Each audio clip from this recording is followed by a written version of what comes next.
अस्सलाम वालेकुम। उम्मीद है आप सब खैरियत से होंगे। शलजम या शलगम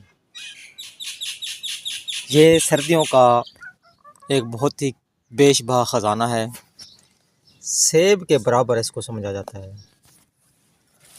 ये एक सब्ज़ी भी है, लेकिन इसको आम तौर पर कच्ची हालत में भी इस्तेमाल किया जाता है, सलाद के तौर पर या वैसे ही।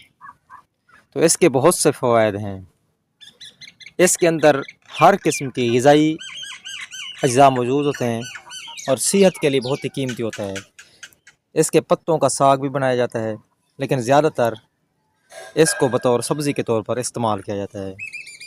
ये सारी इसी की फसल खड़ी है, तो आम तौर पर इसको ऊंची जगहों पर काश्त किया जाता है, यानी जो खेतों के अंदर जिनको बन्ने कहते हैं वहाँ पर इसको काश्त किया जाता है।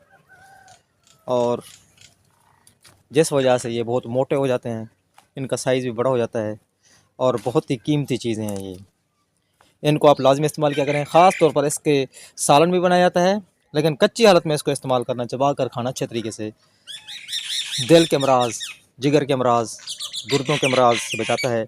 खून की कमी दूर करता है। जिन लोगों को खून की कमी यानी अनीमिया है, तो वो इसका इस्तेमाल लाजमी करें। इससे अनीमिया की जो है बीमारी ख़त्म हो जाती है। बच्चों को भी लाजमी खिलाएं। जिन बच्चों को खांसी वगैरह हो उनको ना दें।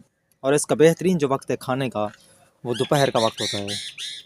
दोपहर के वक्त इसको लाजमी इस्तेमाल करें।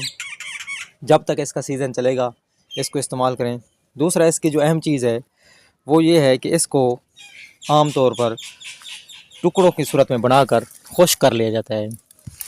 खुश्क करने के बाद फिर इसको जो है धागों में परो कर रख दिया जाता है। इसके छोटे छोटे टुकड़े बनाकर जिस तरह हम वो करते हैं, सालन बनाते हैं, लेकिन सालन से इसके टुकड़े छोटे किए जाते हैं। फिर उनको धागे में परोने के बाद फिर इनको धूप में खुश्क किया जाता है। धूप में खुश्क करने के बाद फिर इनको अच्छे तरीके से जब खुश्क हो जाए तो इनको स्टोर कर लिया जाता है। जैसे सर्दियाँ ख़त्म होती हैं, मई, जून, जुलाई, अगस्त, इन 3-4 महीनों में इसको फिर सालन के तौर पर इस्तेमाल किया जाता है। इसकी वीडियो हमने पहले शेयर की हुई है, वो आप हमारे चैनल पर जाकर देख सकते हैं। और वो बहुत ही लजीज सालन होता है, खुश्क शलजम या शलगम। तो दोस्तों, इसको लाजमी आपने इस्तेमाल करना है।